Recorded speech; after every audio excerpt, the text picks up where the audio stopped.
It was supposed to be a normal morning. Passengers were lining up at the check-in counters, suitcases rolled across shiny airport floors, families argued about window seats, a plane pushed back from the gate, engines humming, ready for another routine flight. Nothing looked wrong, and yet somewhere behind all of this, the airline running those flights was dying. Not slowly, not quietly, it was burning millions of dollars every single day, and within months, it would collapse. This is the strange, almost unbelievable reality of the airline industry.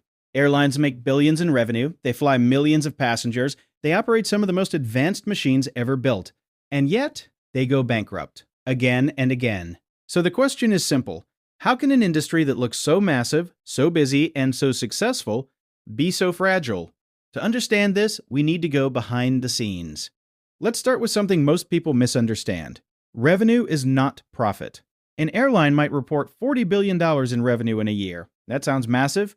It sounds like success. But what really matters is what's left after all the costs are paid. And that's where things start to fall apart. Because airlines have some of the highest operating costs in the world. First, there's fuel. Fuel is not just a cost, it is the cost. For most airlines, fuel alone can take up around 25 to 35% of total expenses. And here's the problem. Airlines don't control fuel prices. If oil prices rise suddenly, airlines can't instantly raise ticket prices to match. Tickets are often sold months in advance, so when fuel spikes, airlines get squeezed. Hard.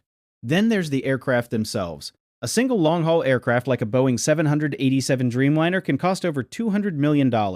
Even if airlines lease instead of buying, they still pay enormous monthly costs. And the plane doesn't make money sitting on the ground, it has to fly. Constantly. Every hour it's idle, it's losing money. Now add maintenance. Airplanes are incredibly complex machines. Safety standards are strict, as they should be. Routine checks, repairs, engine overhauls, these cost millions. Even a small issue can ground an aircraft and disrupt an entire schedule, which leads to more losses. Then comes labor. Pilots, cabin crew, engineers, ground staff. Airlines employ thousands of people and many of them are highly skilled and highly paid.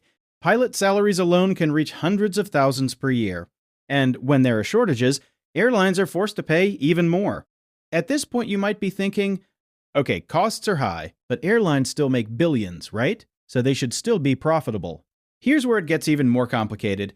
Airlines operate on extremely thin profit margins. In many cases, just 3 to 5%.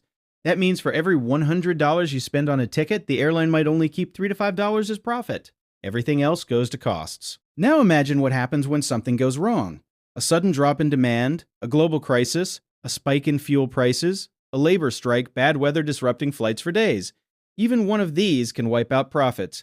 Multiple at once? That's when airlines start collapsing. Let's talk about competition. The airline industry is brutally competitive. There are dozens of airlines fighting for the same passengers, often on the same routes, and for most travelers, the decision comes down to one thing: price. So airlines are constantly under pressure to lower fares, sometimes to the point where tickets are sold at almost no profit, or even at a loss, just to stay competitive. Low-cost carriers made this even more intense. Airlines like Ryanair and Spirit Airlines changed the game. They stripped away everything extra and focused on ultra-cheap tickets. And suddenly, full-service airlines had to compete. Lower prices, cut costs, add fees. It became a race to the bottom. But here's the twist.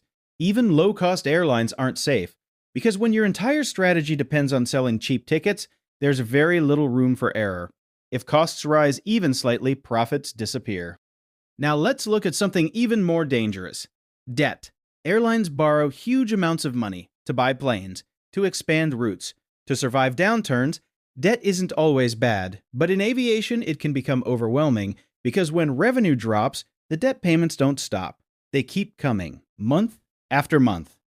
During global crises, this becomes a nightmare. We saw this during the COVID-19 pandemic.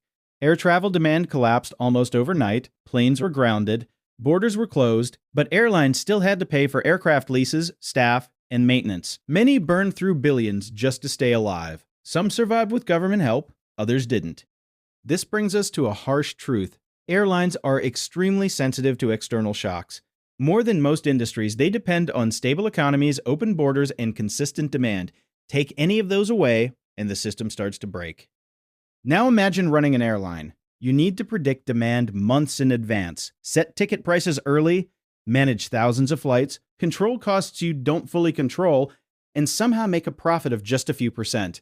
It's like walking a tightrope in a storm, and sometimes, even when everything seems fine, it isn't. An airline might look successful on the outside, full planes, busy airports, growing routes, but behind the scenes, it could be drowning in debt, losing money on every flight, just trying to survive one more year. And then one day, it happens. Flights get canceled, bookings stop, the announcement comes, bankruptcy. Passengers are shocked, employees are left uncertain, and the cycle repeats. Because in the airline industry, size does not guarantee survival. Even giants can fall. So why do airlines keep going? Why does this industry even exist if it's so risky? Because despite everything, the demand for air travel keeps growing. People want to explore, to connect, to do business across continents. Air travel is essential to the modern world. And when airlines get it right, when demand is strong, costs are controlled, and operations run smoothly, they can be incredibly successful. Airlines like Emirates and Delta Airlines have shown that it is possible, but even they are not immune. No airline is. In the end, the airline industry is a paradox. It is massive, yet fragile. Profitable, yet risky. Essential, yet constantly on the edge. So the next time you board a flight, look around. The seats, the crew, the aircraft, the entire operation. It all looks smooth, effortless.